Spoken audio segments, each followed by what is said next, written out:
All right, we're going to wing it. So I'm going to pretend that this is a Teams call with the intro. So it'll be intro, Teams sound effect, and then the sound effect of me logging on. And then I'll say, hey.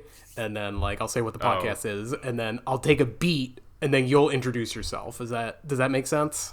Wait, hold on. First off, okay, I'm glad we're recording this. I take issues with introducing ourselves every episode. But could be somebody's first episode. That's why all podcasts usually do this. Nobody's starting on the War of the Worlds episode 4 of this. Dude, this might, considering, depending on how far this goes, because this thing's been #1 on Amazon for like 5 fucking weeks in a row. Our podcast is? No, not the podcast, the War of the Worlds. No. I expect that more people will probably tune into this just because it's culturally relevant for the moment. Yes, I'm sure they're going to go on YouTube, they're going to look up War of the Worlds podcast, and we're going to be the 79th result, and they're going to click on ours. All right, this might be going at the end of the podcast, this little rant. No, this is how it should begin. No, we're not starting with this, Trent. Wait, why not? That's funny. This is good. This is gold. We got to play off this. I told you we got to do more bits. This is a bit. This is not a bit podcast, Trevor. This is what is this?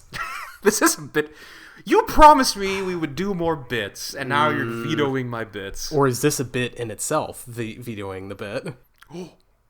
Ooh, tune in to find out. I don't care what you say, Trevor. This is What Is This? A podcast about bad movies. And you can tell listeners from the title of this episode, we're not doing the obscure, random, maybe even direct-to-VHS releases of, movies that we like to watch. This is going to be a little bit more current, only because I had so many requests from friends and coworkers and family that we had to watch this episode. Literally everywhere I went, people were saying, "When are you going to cover War of the Worlds with Ice Cube?" Literally, when you were at Starbucks, like the barista was asking you. When he's spelling my name wrong, there's no K in my name, but he always puts it in the cup for whatever reason. They always call me Travis for some reason. Yeah, I'm not Travis Scott. I'm Michael. God damn it.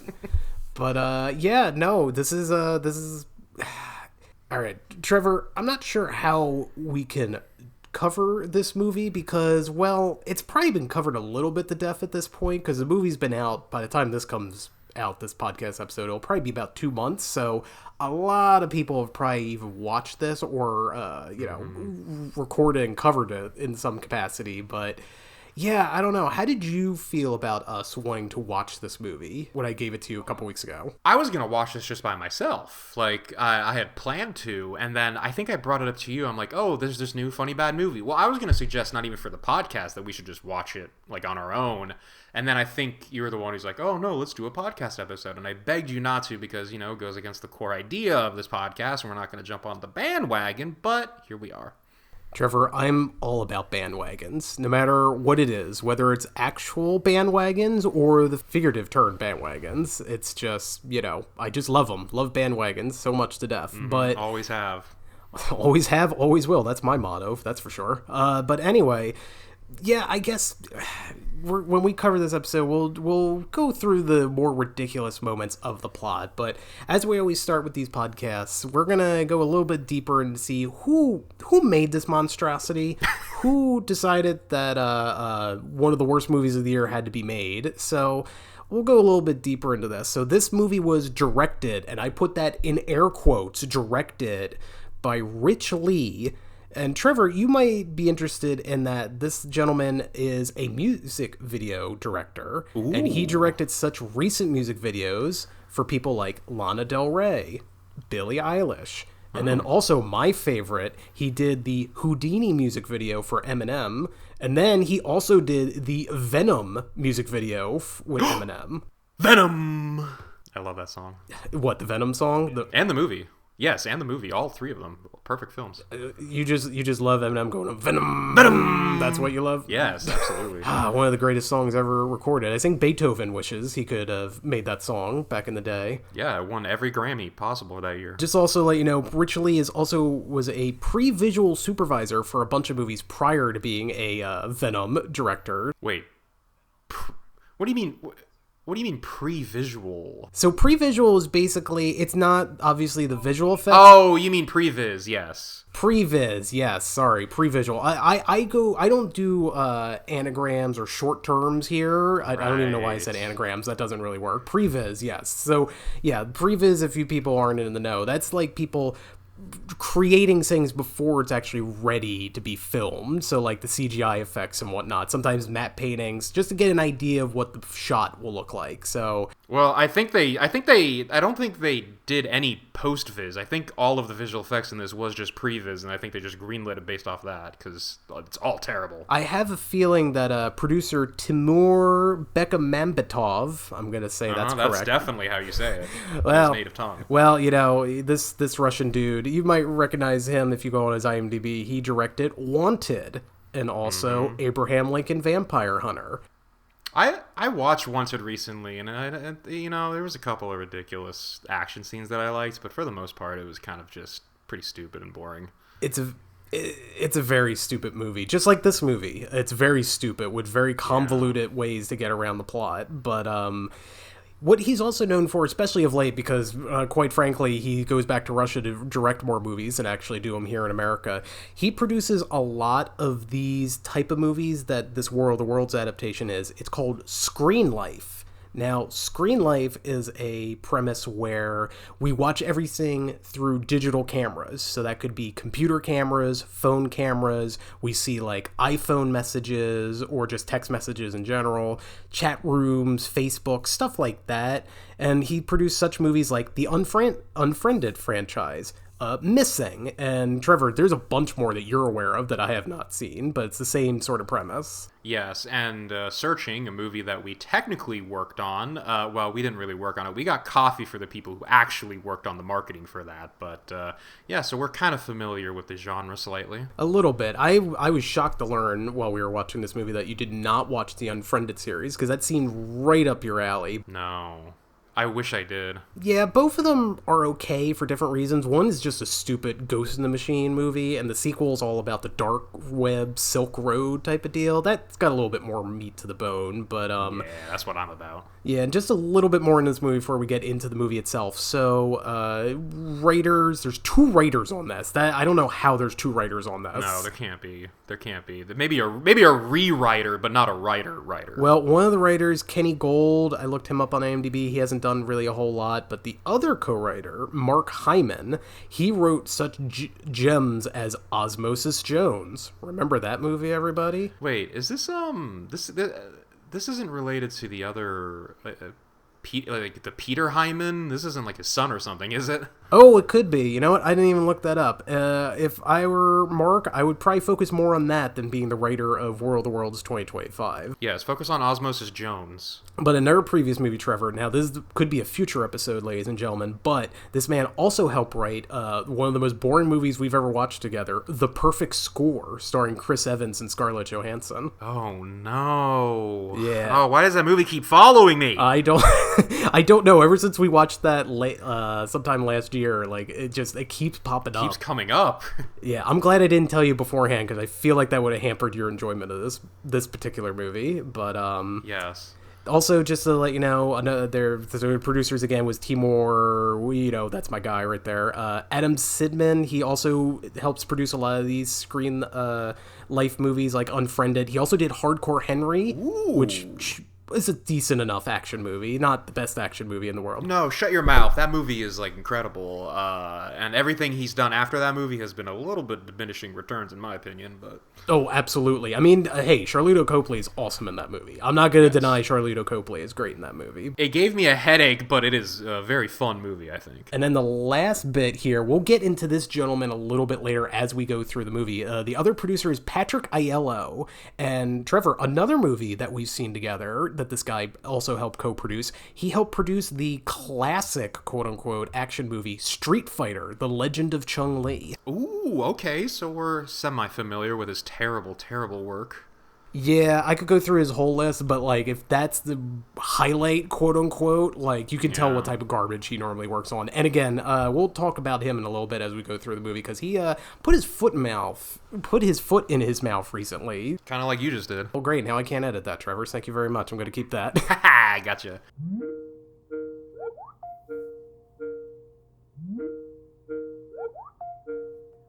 All right. Well, basically, we'll try not to do a scene-by-scene breakdown. This movie does not deserve a bingo-level 90-minute discussion of this movie, but... I also cannot remember this movie scene by scene. That's true. And I just watched it 15 minutes ago. I just finished watching it, and I don't remember anything outside of Ice Cube's just ridiculous, confused face. Yes, your face was mostly the entire movie as Ice Cube's face was for this movie, but we really got to look into your memory problems, dude, because I think we brought this up before in a previous episode. It's like we record this, ladies and gentlemen, right after we watch the movie. I'm taking notes, but Trevor, I guess, is just using his noggin, which is a big problem I'm noticing now. Yeah, I think I'm just a very... I don't know, man. It's concerning, especially because I don't have any cognitive health problems historically in my family, so I think it's starting with me. So whatever DNA got overwritten wrongly at some time in my life is taking effect. Like, this makes you sound older than you actually are, but you were born a little bit before the Star Wars prequels, so you're not that old. You should not be having these kind of cognitive issues, this early in life. Yeah, it's a problem. Maybe I should be talking to my doctor instead of you about this. No, you always got to talk to me. That's every podcast episode is a therapy session, so I'm going to dock you the $250 copay as we normally do. Well, podcasts are sound medical advice. Everyone knows that. Yes, as we find out later on in this movie, someone uses a particular conservative podcast host for some good news towards the end of this movie. But I guess a little bit more in production of this movie before we get on to like the quote-unquote plot.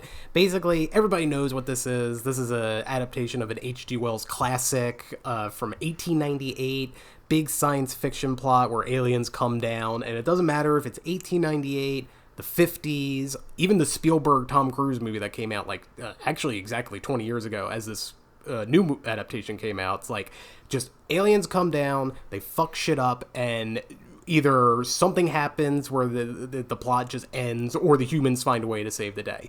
Very, very basic plot.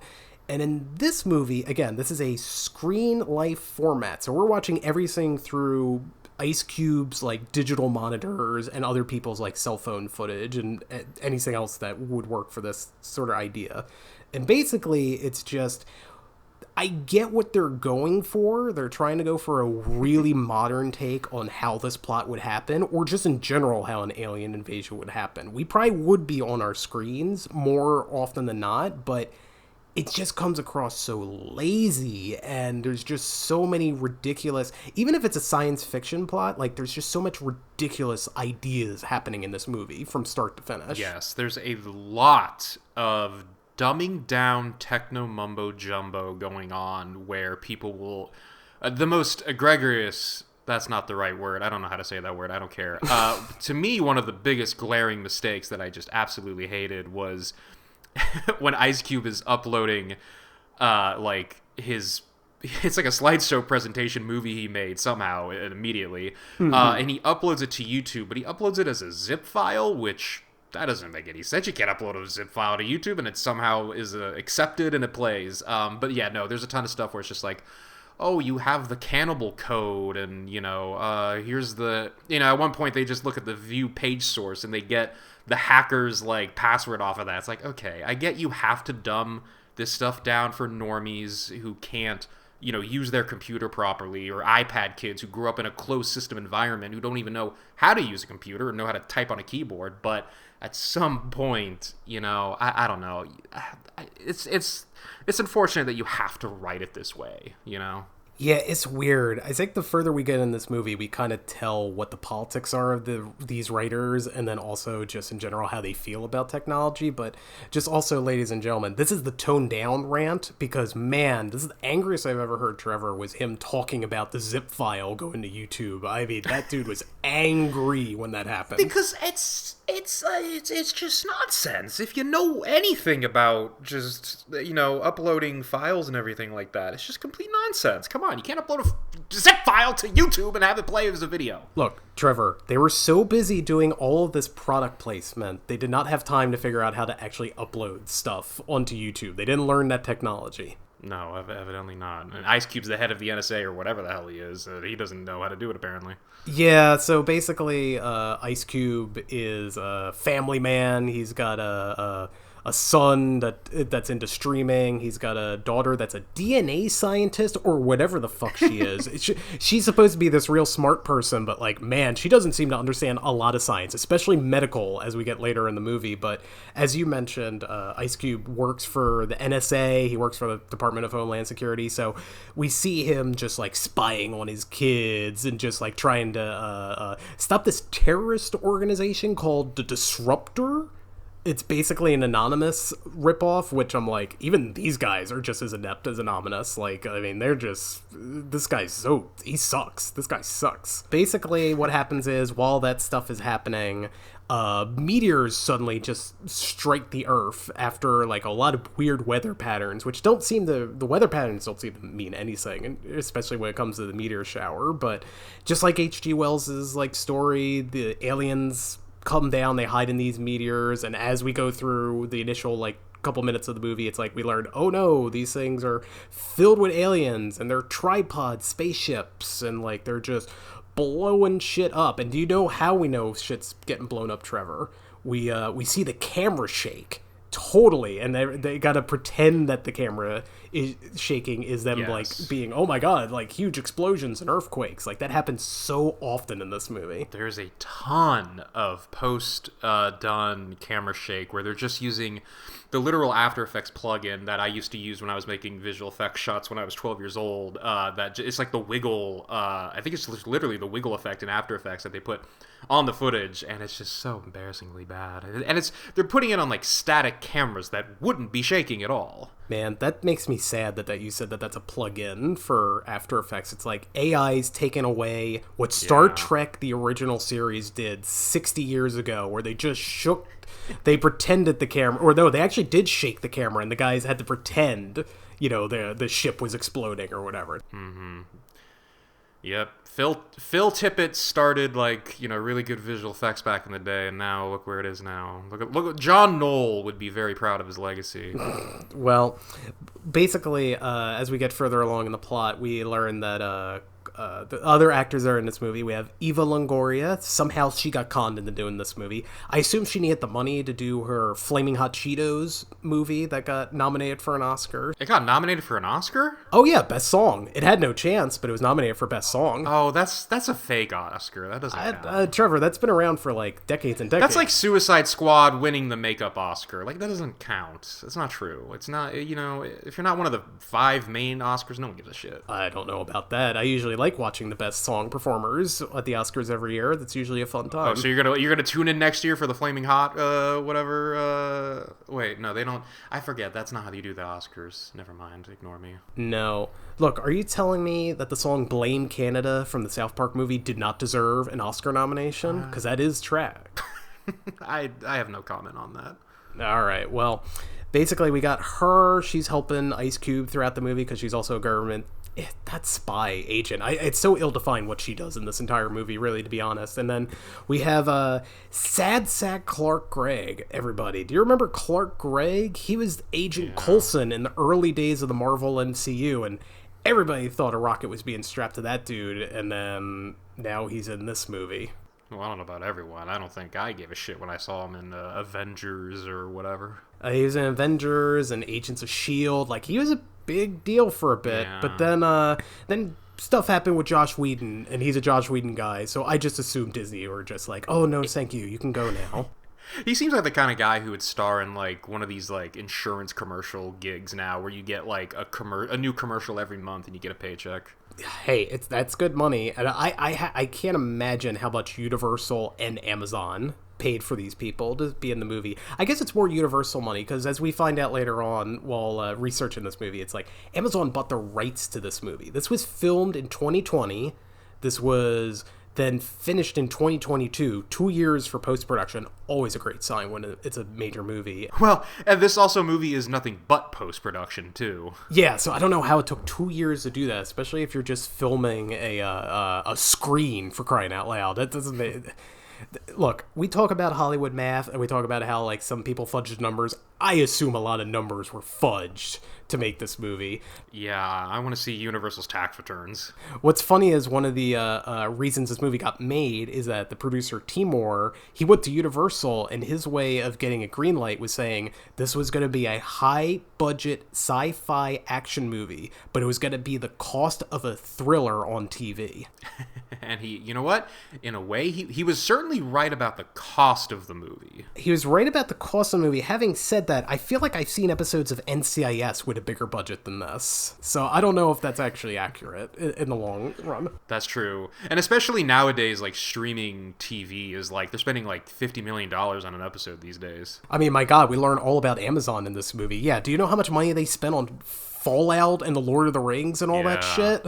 This is embarrassing, considering this is supposed to be the same studio. Yeah, so, yeah, I guess well, you know, the thing is, he also didn't go to Amazon. I'm sure he zoomed in from Russia to the producer's office. Oh, for sure. And, you know, talking about the budget itself, I guess we gotta get into the whatchamacallits, the tripod aliens. It's like, it's so, like, I don't want to say it's Asylum level type of CGI, but it's really bad as it gets on. That's what's crazy about it, is every shot with the alien, every visual effect shot here is incredibly inconsistent, where it looks different. The effects look different from shot to shot. It literally looks like a different person worked on each individual VFX shot, which I'm actually going to say is probably how this happened. I guarantee you they gave this footage to, like, some, you know, Russian visual effects farm where, like, 2,000 people all worked on one individual shot, all with varying levels of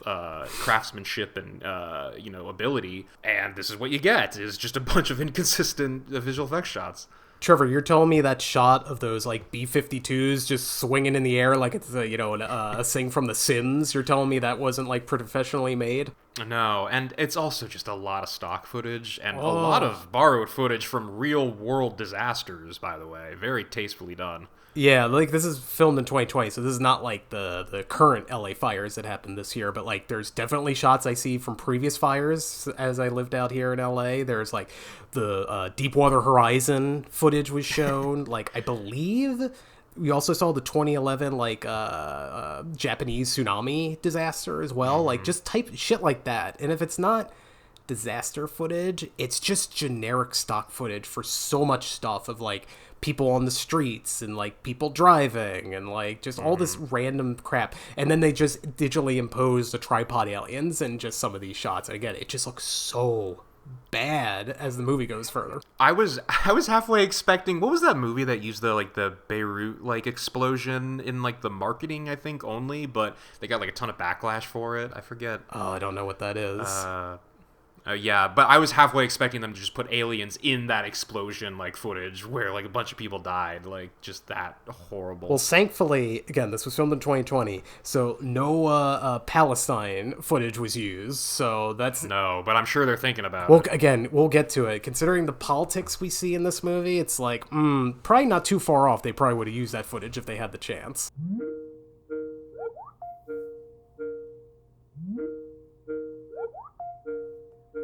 In fact, I guess we should just get in with it now. It's like, the politics of this... They've been teasing it. Yeah, they tease it, but, like, the politics of this movie, it's like, I initially noticed it when Fox News was used a lot as the, like, breaking news footage for all the stuff that's going down. I'm like, well, I guess it's still the number one news source, whatever that means. So, like, yeah, okay, I guess they'll use that. But then, like, there's other stuff going on. Like, Tesla plays a huge part in this movie. Like, yes.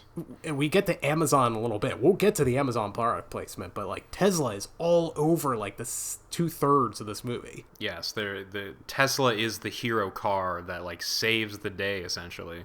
Yeah, and what's also weird, you point this out, because Twitter is also used a bunch in this movie, but what did you point out as the movie was going? Yeah, so they use both Twitter and X at the same time, like in the notifications that constantly are popping up here and there and here and there. Yeah, and I guess, do they say a year in this movie? I guess that's their only out, is they don't say 2020 when this movie happens. No, it's definitely some sort of indescribable time period or something. Well, indescribable. I don't think this is the 1700s, Trevor. They didn't have iPhones. It might as well be, man, because, like, yeah, you don't know what... I mean, most of it takes place, luckily, in downtown Los Angeles, where they had... well, they didn't have permission to film it. No. They clearly just shot this during, like, lockdowns where there's no one on the street. And, oh, yeah, absolutely. A lot of this, it's one of the good, quote-unquote, things that happened during the pandemic. It's like, you could pretty much do whatever you want, because who is going to stop you in those empty streets of 2020 and 2021? Yeah, and you don't need permits, because, you know, they're just filming it on, like, their iPhone footage, so no one gives a shit. No one's going to search them for that. You say that, but there's certain shots in this movie where it's like, yes, it's very obvious they're using cell phone footage for some of this stuff, but like there's other points where it's like this image is way too clean for it to be an iPhone. Yeah.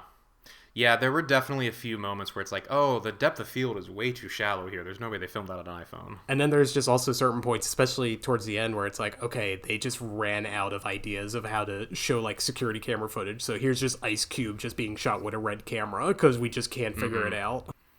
Yeah, it's funny. The very last shot of like the main conflict of the movie is like they cut to like a cinematic like undershot looking up at a USB thing, and it's like, yeah, it just breaks their entire rule, like the established rules of the screen life genre, where it's just like, that's just a normal camera shot. What are you doing?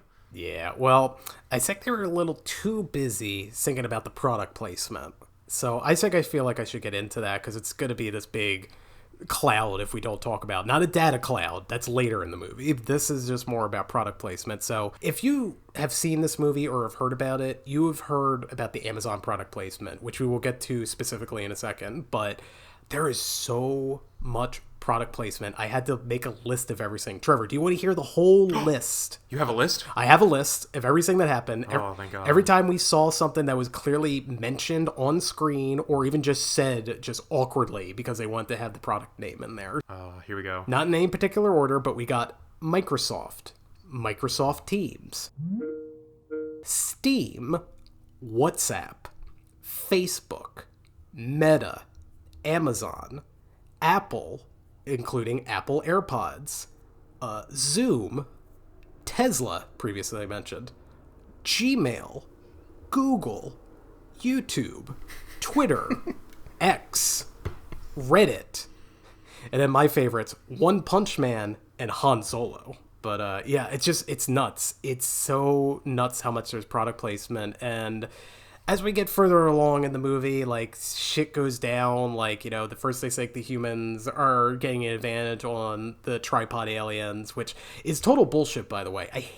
That was driving me nuts. Is like the whole story of this simple sci-fi story that H.G. Wells gave is like the humans can't do anything about these aliens. It doesn't matter if it's the 1800s with no technology. It doesn't matter if it's a Steven Spielberg movie with technology. It's like the whole point is that these humans cannot deal with these tripod aliens with their advanced technology. But like we're seeing in the movie that these aliens can go simply down with machine gun fire. It's like, what is the conflict in this movie for the longest time? Yeah, like, you know, it's just the classic thing, just nuke them, you know? Well, what happens, though, to get them a leg up is that we learn that they love eating data. What does that mean? I don't know. It certainly sounds like a boomer is trying to figure out what that means, because they just start eating data centers, which somehow causes the entire world to just collapse, question mark? Yeah, that's, well, I mean, they're eating all the data, or data. Like, I understand if they eat data or if they destroy, like, you know, communications, like, yeah, things like GPS and whatnot will get fucked up, but like, would planes suddenly stop working? Would whole battleships start flipping over like it's 2012? Like, what are those shots? That doesn't make any sense considering what we're looking at. Because they're eating the navigation systems. They're eating all the ones and zeros. Just the ones. They're leaving the zeros because there's no nutritional value in the zeros. They're just eating the ones. Actually, that makes sense. It would be 0 calories, so yeah, there would be no nutritional value. Yeah, they'd be empty calories. So yeah, they're just eating all the ones, and we just get left with a bunch of zeros, which causes planes to fall fell out of the sky. It's pretty simple, actually. Well, that was way better explanation than what the movie gave, which was nothing throughout the entire piece. So thank you for that. Yeah, why couldn't Ice Cube just said that simply, like looking into the camera? Ice Cube is going to fight Weight Watchers based on that logic. I don't know. So as things go on, like Ice Cube is trying to make sure his kids are okay. His son is trying to run away from the aliens at first, and then his daughter gets like shrapnel stuck in her leg. So again, product placement. She gets in a conveniently placed Tesla, and like she's able to get to the hospital or wherever. And while she's bleeding out, Trevor, the most important character of the entire movie shows up, and who would that person be? That's the brother character from Diary of a Wimpy Kid. I forget, is it Roderick? Yeah, Roderick from the Diary of the Wimpy Kid movies. Alrighty, well, that's a different movie, Trevor. What does he play in this movie?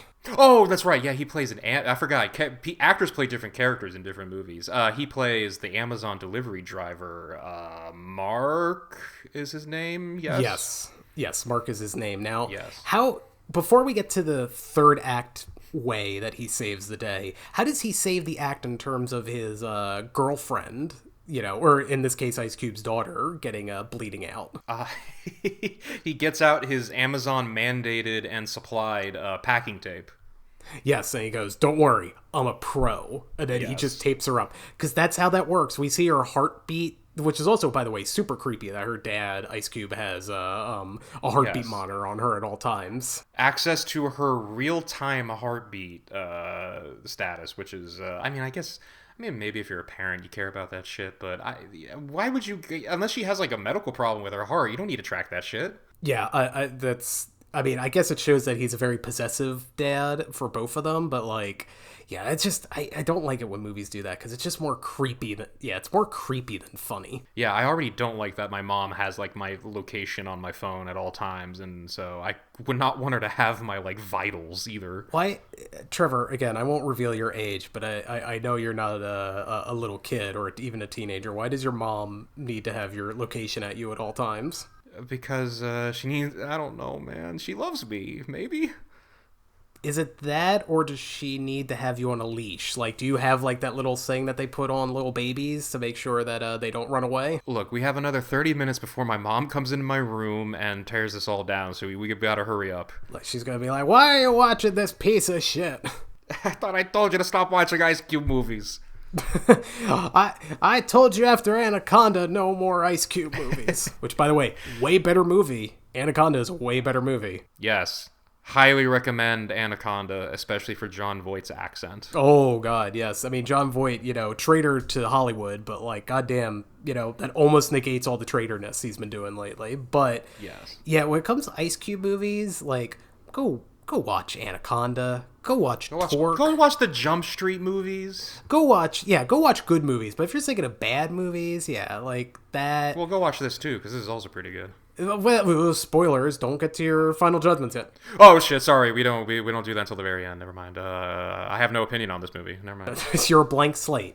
You're a blank slate, just like the empty Amazon cart that Ice Cube has later in the movie. But as the movie goes on, so we learn about this disruptor dude, the anonymous guy, and in the most baffling B plot that turns back into the A plot, we learn that the disruptor is Ice Cube's son. Okay, I don't understand why that needs to be a plot point.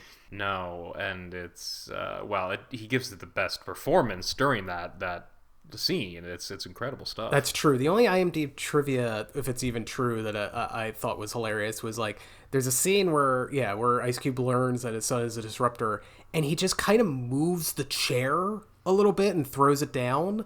And like apparently, Trevor, if this is true, legit based off this trivia, Ice Cube was supposed to be a paraplegic. He was supposed to be in a wheelchair the entire movie. But because this performance of this scene was so intense, quote unquote, and so good, quote unquote, they had to like do additional shots of him walking around because they didn't want him sitting for the whole movie now. Yeah, I don't know if I buy that. I don't know if I buy it either, especially considering how the movie ends with the product placement, but we'll get to that.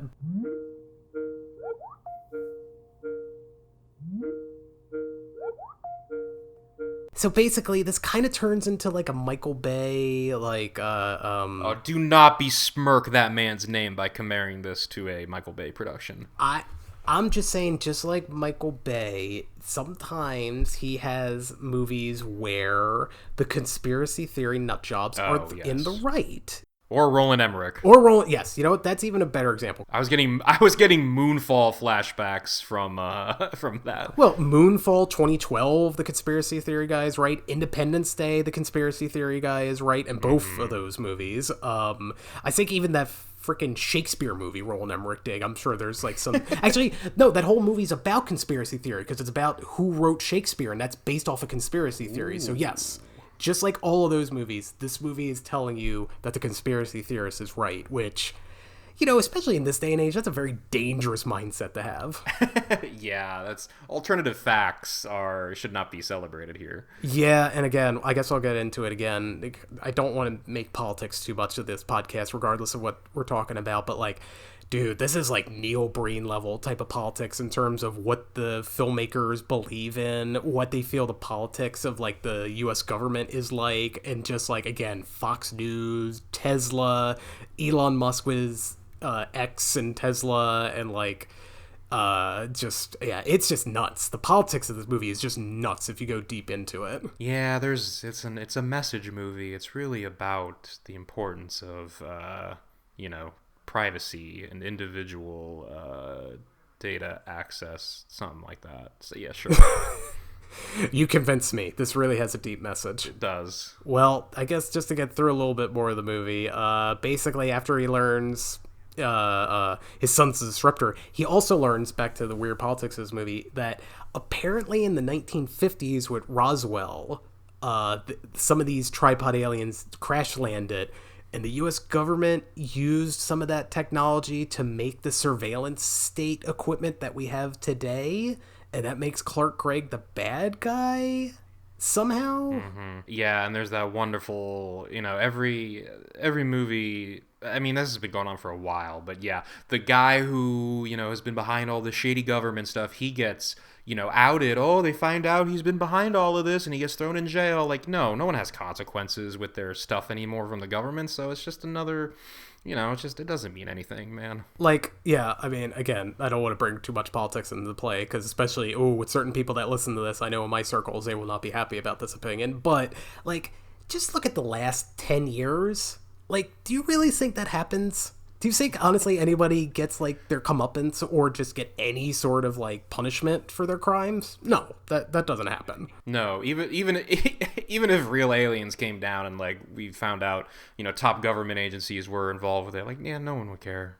Just life would go on. Not even that, Trevor. We were talking about this as the movie was going on, because, like, there's a point where it's like, oh, the world nations come together to fight this alien menace. And I'm like...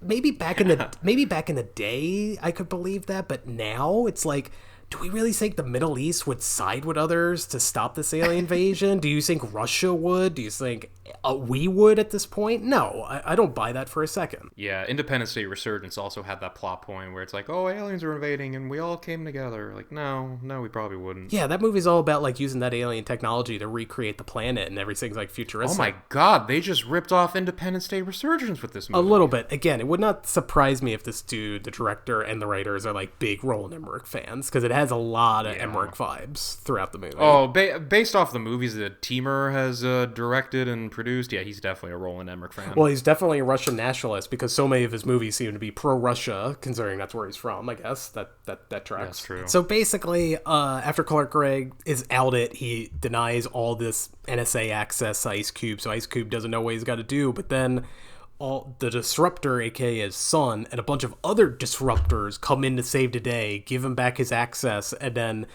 they try to stop the tripods with something, a virus, a rabbit virus, or whatever that happens, but that doesn't work, and all these people are just dead meat, except for the son. They all just get blown away, so... Yes, all these wonderful Discord moderators get killed one by one. Oh, dude. Thelma and Louise, that was the best character of the movie. Yes, my favorite. But once that happens, Eva Longoria figures out somehow, I don't know, she's just trying to do this freaking Flaming Hot Cheetos movie. She's just in and out of this movie throughout, but she discovers a way to used this information about like the secret government project that caused this mess in the first place, and was able to make another virus, and they just have to put it directly into that server physically in order to stop this alien invasion.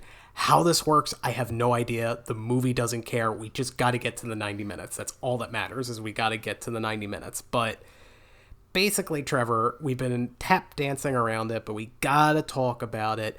This movie was originally meant for theaters, for Universal. Universal clearly balked at it. They kept it in storage for years. And then guess who came along and it was able to revive it and also put their own little stamp on it? Good old tech giant company Amazon. Yes, Jeff Bezos thought this was a perfect idea to make him and the rest of Amazon look like the heroes, because the rest of this movie, like 15-20 minutes, is how Mark, the Amazon delivery driver, is able to save today with the most egregious... I mean, I've listed all of the product placement that I recorded during this movie, but this is the most egregious product placement I have ever seen in a movie these last 15 minutes. Yes, and especially because it's just wrong, because the way that the Amazon saves the day is by using their Amazon... Well, they use Amazon Prime Air, which I believe my brother might have actually like worked on, so I should, in theory, be at least somewhat involved with this. But I believe that it's just drone delivery, and the drones that they're using are like, they're kind of like big drones. They're very like loud, and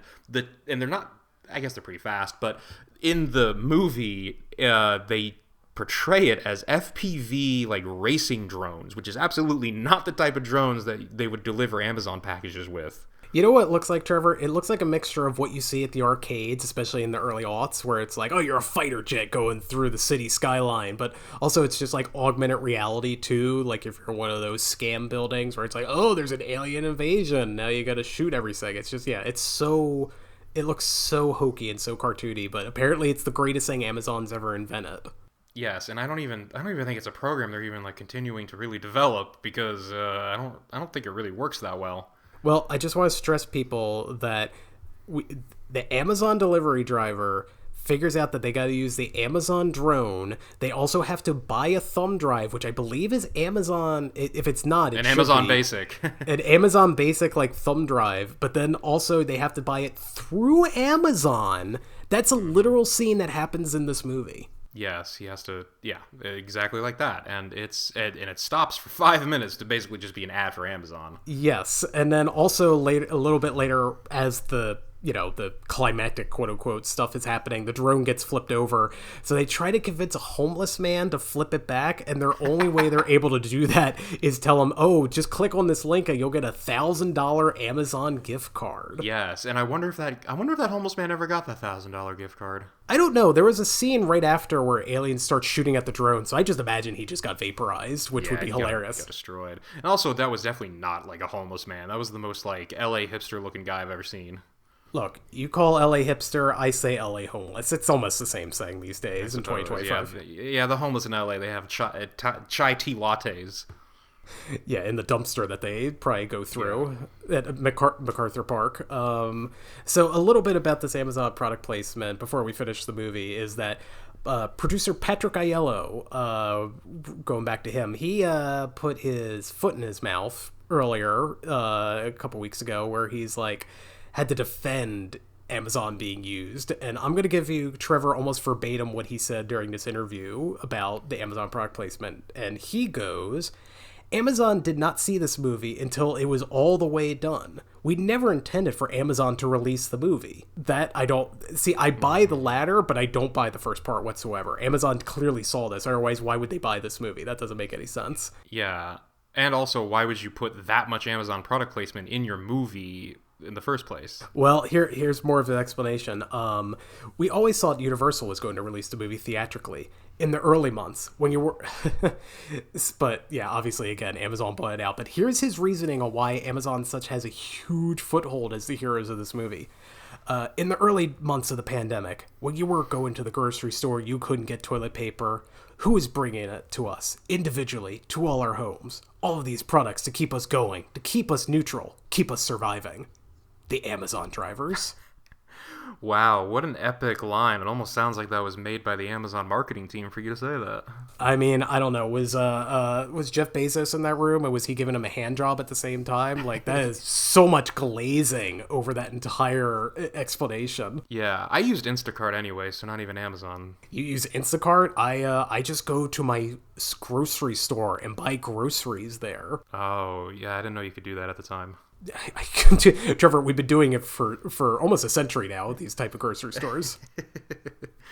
Well, either way, yeah, it is, it's just corporate speak for, yeah, we don't know how else to explain this. Yeah, wouldn't it just be better if you just told the truth? I always hate that. It's in any situation. It's like, I would just be more, not more, no, I would be less offended if you just told me the truth at this point. Mm-hmm. Yeah, they don't care as long as you click that Amazon link, though. This became one of the highest streaming movies Amazon's ever made, because it's been on the top 10 of their services, at least of the 5 weeks since we were recording this episode. I don't know what it's going to be like when this episode airs, but it's probably still going to be in the top 10, I would say. That just makes me wonder how many people are watching this unironically and liking it. You know what I mean? Like, because I really wonder what the common man would think of this movie. Well, Trevor, George Carlin said it best, where it's like, just imagine the most average dumb person that you know, and then just times that by 10, because that's usually the actual dumb person on the planet. But I'm a dumb person, so... Because this is the first time I've watched a Screen Life movie, and one of the things I will kind of say about this style of filmmaking, I don't know if I should call this filmmaking, but it really moves. I was never once bored. Well, I was bored when they were trying to get emotional with it. I was like, okay, come on, man. No one cares about your daughter. But outside of those, like, and even then, though, that was like 2 minutes. Like, I was actually kind of surprised at the entertainment value on display here. I'm actually kind of into Screen Life movies. I think more movies should be recorded on a FaceTime video call. Well, I feel like you should definitely at least give the Unfriended movies a shot. Yes, clearly. Yeah, and, like, I don't know, the idea, I said this while we were watching the movie, like, the idea of doing a War of the Worlds adaptation with this style totally makes sense. The same producer glazing Amazon, he also said, like, this would make sense, this is what would happen in 2020. I do kind of buy that reasoning, yeah. But there's got to be better ways to film it, man, than what we got out of this. I truly believe if this movie just put any amount more money into the visual effects and actually had some good, like, effect shots and everything, keep the writing the same, honestly, but just upgrade the visual effects specifically, and I think the reception to this would be a lot different. Well, we're getting kind of close to, it seems like, the final judgments, or just, how we overall feel the movie. But just real fast, if, you haven't watched this movie, or if you do want to watch this movie, skip this and get to the final judgments in like a minute or two. But just at the end of the day, the Amazon delivery driver is able to get the thumb drive to Ice Cube. He's able to stop the aliens. And then the movie just kind of ends. There's, like... We see again, like, as we complained about, like, Clark Gregg gets his comeuppance and he gets arrested for all the shenanigans he did that caused the mess in the first place. But, like, Ice Cube doesn't work for the government anymore, it seems. And, like, he's going to be working with his son as another disruptor, which, I don't know, that doesn't seem odd. And then the final bit of product placement, which really hampers home what the politics of these people are, is that Joe Rogan gives this guy a celebratory tweet for saving the day. Mm-hmm. Yeah, that was really... I was like, oh, there's a cool little tweet. Oh, it's Joe Rogan. Crap. Yeah. No, Trevor, you're his biggest fan. You've listened to all 2,000 episodes of his experience. I love Joe Rogan. Such a huge fan of that man. You told me that you were taking some of that horse medicine before you got on this call. It helps. What can I say? Do you remember when you were saying earlier that you're not the brightest person? Yeah, I think maybe that's where my brain problem started. I think it started before that, but Yeah, so that's basically the movie in a nutshell. Trevor, you kind of went a little bit into like how you feel about the movie, but I guess just one more time. It's just great. Like, it's wonderful. well, you say that before you keep going a little bit further, but it's like, Yes, I do. out of Rotten Tomatoes with a 100% score, only 2% of critics like this movie. Are you part of that 2%, it sounds like? 2%? 2%. It was at 0 for the longest time, but then some weirdo at the Entertainment Weekly gave it a thumbs up or whatever their score That is. might have been my burner account or something. Because yeah, I'm giving this 2 thumbs up because it's honestly, I had a lot of fun. I mean, you got to be in the right headspace, which is no headspace. Do not have a single thought in your head while watching this, and you'll enjoy it. I was torn on this a little bit, but I think I'm ultimately going to side with you. I don't think this is the best movie we've ever seen. I certainly don't think this is the worst movie of the year. I don't know what that would be in 2025. We still got a couple more months left of this year, but like, yeah, I guess on a lot of levels you could label it as the worst movie of the year, but like, I don't know. I kind of agree with you. This movie kind of went at a pace, and like, it was not fun in a good way, but watching it with you, I had a blast because we were just making fun of it the whole time. Yeah. Yeah. It's a wonderful time if you know what you're getting into and you know what to do with this movie. Yeah, I think this is the best example of one of those, like, just get a couple beers or however you guys like to get inebriated out there, get a couple friends and just watch it. It's kind of one of those kind of movies. But it's also the kind of movie where I feel like you could tell your grandpappy about it and he would actually, like, kind of unironically be into it. I mean, he might be confused by all the technology, but I think it would be like, you know, showing a child Cocomelon, and I think they might be really into it. It's exactly that. Hey, Trevor, I don't know how you are with your parents or just anybody like way older than you with technology, but I think that's not going to be a real tough task to tell people to follow the plot of this movie technology-wise. Yeah, well, I don't know. You'd be surprised. Trevor, way back when, this is the early days of the internet, it took me and my father 45 minutes to explain to my mom how a favorites button works. You know, the little heart icon to save, like, bookmarks. It took 45 minutes to explain that to her. Why would you even explain that? Like, what's... It took 45 minutes to explain it. That's all I can tell you. How does she do now on the internet? She doesn't really go on it, except for Facebook, which probably says a lot about 2025 in a nutshell. My mom might have accidentally sent a bunch of money to, like, some scam people over the mail, so my parents are doing pretty good about it. My parents haven't gotten that far, but they're going to get there. Trust me, Trevor, we're all going to get that age where we believe, like, our son or daughter is, like, in Guatemala and we have to give, like, $50,000. Yes. Yeah, that's true. It's coming for us all, isn't it? Yeah, it's just a sad, sad realization of time. But anyway, I guess this is just how we're going to end this episode, on that realization. So, yeah, I guess, you know, Siskel and Ebert type of thing here. 2 thumbs up. Go watch it. I think it's definitely worth 90 minutes of your time. It's also, if you have Amazon Prime, which, oh shit, we watched this on Amazon. Oh my god. Wait, what's that noise? Is that the data bugs? Or are they eating this podcast? No, I think it's the Teams meeting that happens throughout this movie. Just hearing that notification over and over again. Oh, thank God, that was driving me crazy. Well, it was driving you crazy because it was giving us PTSD while we were watching the movie. Yes, if you're someone who works from home or just primarily uses Microsoft Teams as your main communication device at work, do not watch this. It will scare you. Yeah, I guess last rant, we'll head out of here. It's just, yeah, I just love how they just get immediately on Teams and there's no awkward pause because they're trying to make sure everything works. And, like, there's no, like, actually, yeah, there's no, like, feedback issue. They're just all talking to one another. Sometimes you mentioned, Trevor, Ice Cube, or Eva Longoria is just, like, talking over Ice Cube before he finishes his sentence. Yes, which I actually love that because it shows how realistic it is. Also, my favorite part was the guy who was answering all of the Zoom messages on the golf course because, yeah, that's pretty accurate. Both accurate probably in the real world as a politician and also what this actor was probably doing in 2020. It was wonderful. Wonderful little touch.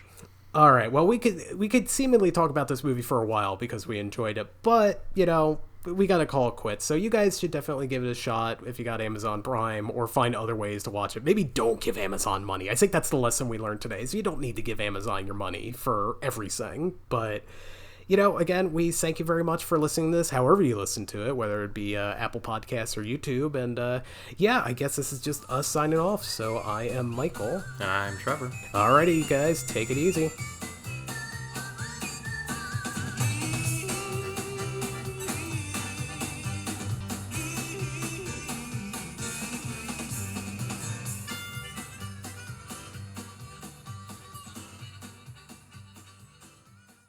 All right, Trevor, that was the end of that podcast. I think we did a really good job today. Yeah, I felt pretty good. I enjoyed I think it'll be a good episode.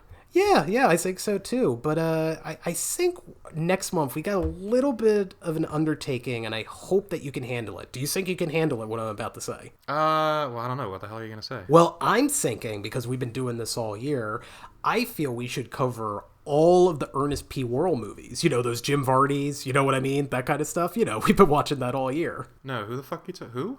What? You know, the Ernest movies. Ernest Scared Stupid. Oh, yeah. Ernest. Ernest Goes to Africa. You know, all the classics that we've been watching. Yeah. Love Ernest. You know, I know you were talking about earlier how your memory's a little hazy, which I certainly agree. Yes. But so what I'm suggesting is, before we do the recording of next episode, when we cover all the Ernest movies, can you just watch, I don't know, all 9 movies right beforehand? All 9 of them? Yeah, you know, they're like, 80 to 90 minutes. You could probably handle that. Well, what's 80, what's 90 times 9? Is that, That's almost like, 9